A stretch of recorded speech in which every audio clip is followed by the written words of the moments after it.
Hello enthusiasts, and welcome back to the channel. Today we are talking about a technique that almost every grower has heard of but very few truly understand: defoliation. Most growers think defoliation helps their plants, but in many cases, it is actually reducing their yields without them even realizing it. So in this video, we are breaking it all down. What defoliation actually does to your plants, why leaves are far more important than many growers realize, and the common mistakes that are made, which could be harming your plants. Before we begin, we just want to remind everyone that this video is for educational purposes only. We're here to break down plant science and growing techniques, not to promote or sell cannabis. Please follow your local laws and regulations. Now let's get back to today's video. Chapter 1. What is defoliation?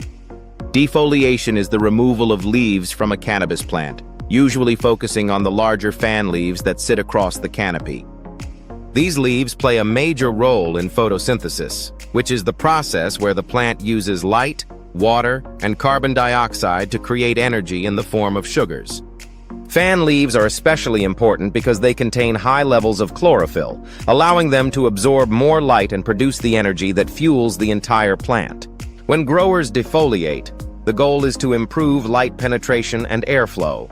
By removing certain leaves, more light can reach deeper into the plant, and air can move more freely through the canopy, helping reduce the risk of mold and pests.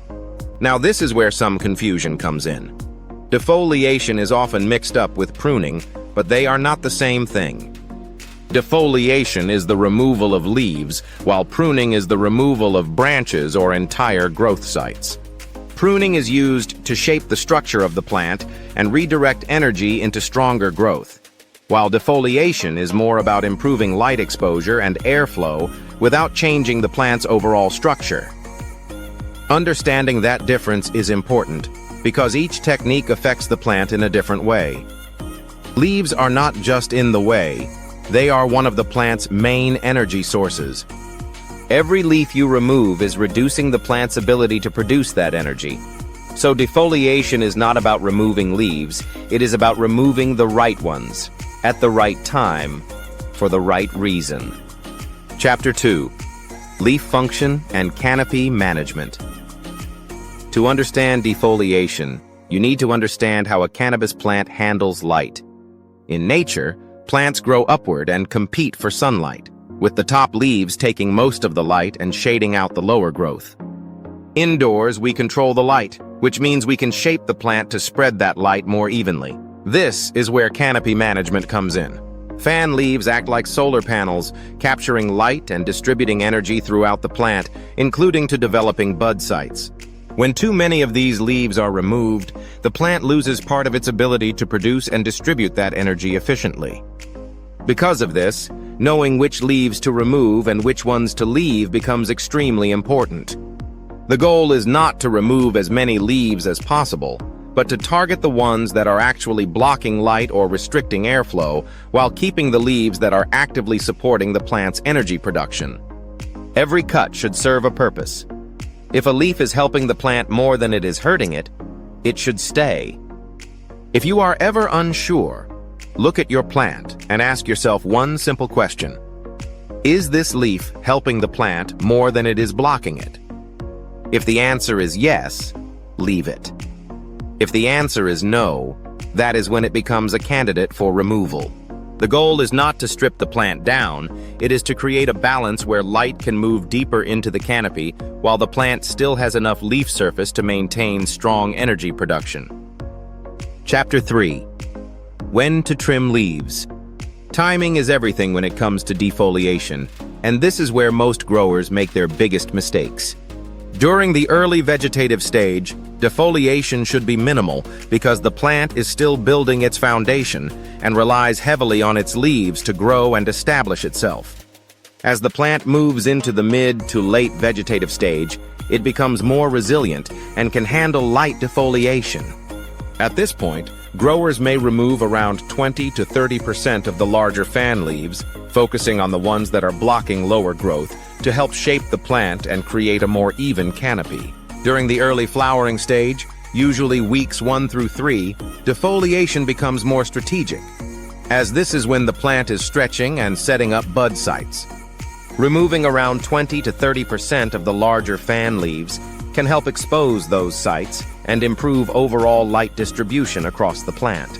By the mid-flowering stage, around weeks 4 through 6, the plant shifts its focus toward bud production.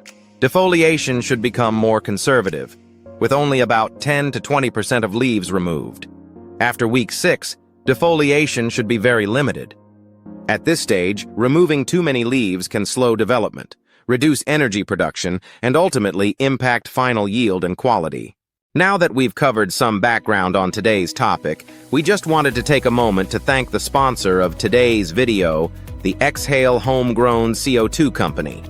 They offer one of the most practical and reliable ways to introduce natural carbon dioxide into your grow. For over 20 years, Exhale has taken the science of fungal respiration and turned it into a clean, controlled, and highly effective solution for indoor gardening. Each bag is thoughtfully designed to meet the needs of real-world growers, from small home tents to fully sealed commercial rooms. It's a true plug-and-play system. Just hang the bag above your canopy and the fungi inside get to work, producing a steady stream of CO2. This is possible because inside each bag is a proprietary substrate that serves as the fungi's food source, along with a patented non-fruiting mycelium strain developed specifically for steady, reliable respiration. What really sets Exhale apart is that they were the first to bring the CO2 bag concept to market. Their innovation helped create an entirely new category of grow room products that many others would later follow. While plenty of imitators have entered the market, none match Exhale's consistency or quality. That's why every product carries the original CO2 bag seal. So when you see that label, you know you're getting proven performance. For more information about Exhale and their products, go to the video summary and visit their website at exhaleco2bags.com. While you're there, be sure to check out our promo code from Exhale. It's a great way to save some money if you're ready to give passive CO2 a try in your grow space. Now let's get back to today's topic. Chapter 4. When not to defoliate and common mistakes. As the old saying goes from Winnie the Pooh, doing nothing often leads to the very best of something. You should avoid defoliation if your plant is stressed, recovering from training, recently transplanted, showing signs of nutrient issues, or growing slowly. Defoliation adds stress, and stacking stress on a plant that is already struggling can slow growth even further and reduce its ability to recover. This ties directly into one of the most common mistakes growers make: doing too much. Many believe that removing more leaves will lead to better results, but in reality, excessive defoliation reduces the plant's ability to produce energy through photosynthesis. When too many leaves are removed, the plant has less energy to work with, which can lead to slower growth, smaller buds, and less overall development. Another mistake is removing healthy leaves that are not blocking anything, defoliating too frequently, stripping the plant all at once, or continuing to defoliate late into flower when the plant needs its leaves the most. A simple way to avoid these mistakes is to think in terms of what should actually be removed and what should stay.